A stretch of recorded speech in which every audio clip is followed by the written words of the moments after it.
I actually worked in that office before you.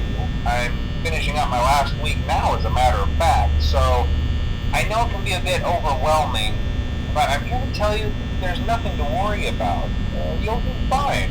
So let's just focus on getting you through your first week, okay?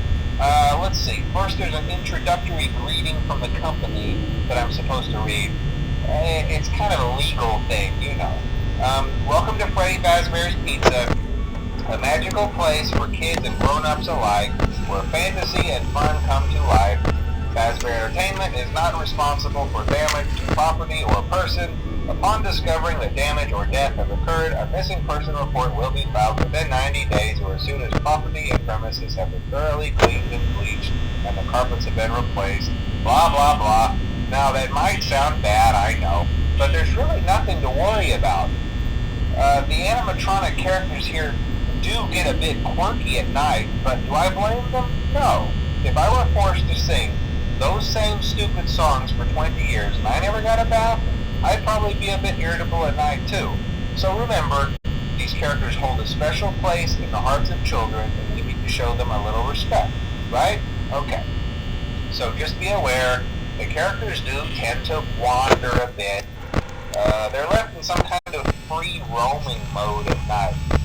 Something about their servos locking up, they get turned off for too long. They used to be allowed to walk around during the day too, but then there was the bite of 87. Yeah, it's amazing that the human body can live without the frontal lobe, you know? Now, concerning your safety, the only real risk to you as a night watchman here, if any, is the fact that these characters, if they happen to see you after hours, probably won't recognize you as a person. They'll most likely see you as a metal endoskeleton without its costume on.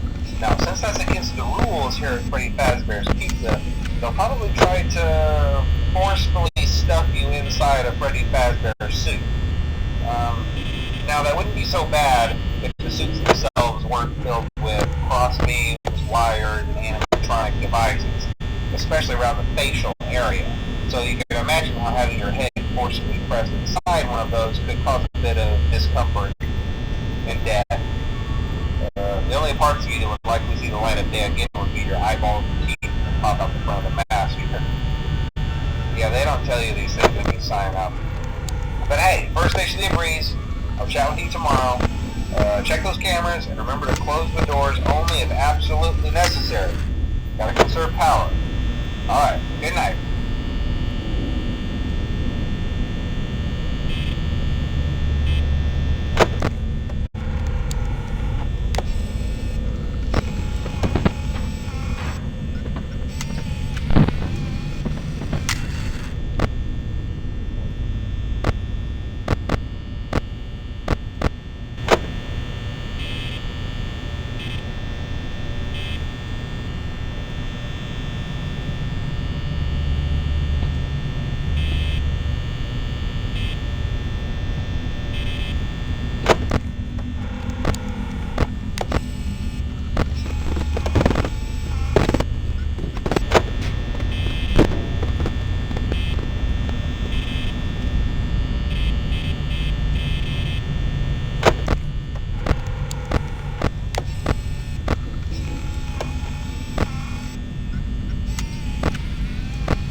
starts always easy.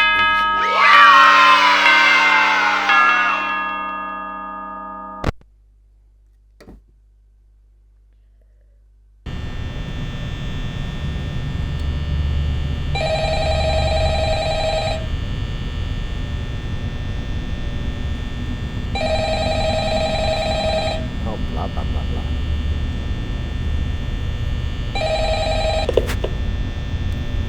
Hello? Hello? Well, if you're hearing this and you made it to day 2, congrats. I won't talk quite as long this time since Freddy and his friends tend to become more active as the week progresses. It might be a good idea to peek at those cameras while I talk, just to make sure everyone's in their proper place, you know. Interestingly enough, Freddy himself doesn't come off stage very often. I've heard he becomes a lot more active in the dark, though, so hey, I guess that's one more reason not to run out of power, right? I also want to emphasize the importance of using your door lights. There are blind spots in your camera view, and those blind spots happen to be right outside your doors.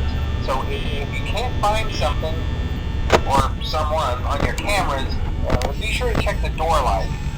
You might only have a few seconds to react. Not that you would be in any danger, of course. I'm not implying that. Also, check on the curtain in Pirate's Cove from time to time. The character in there seems unique in that he becomes more active if the cameras remain off for long periods of time. I guess he doesn't like being watched. I don't know. Anyway, I'm sure you have everything under control. Talk to you soon.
Lock that.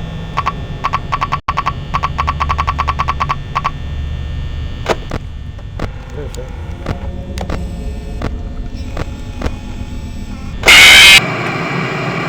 That's why. Seriously, night 2.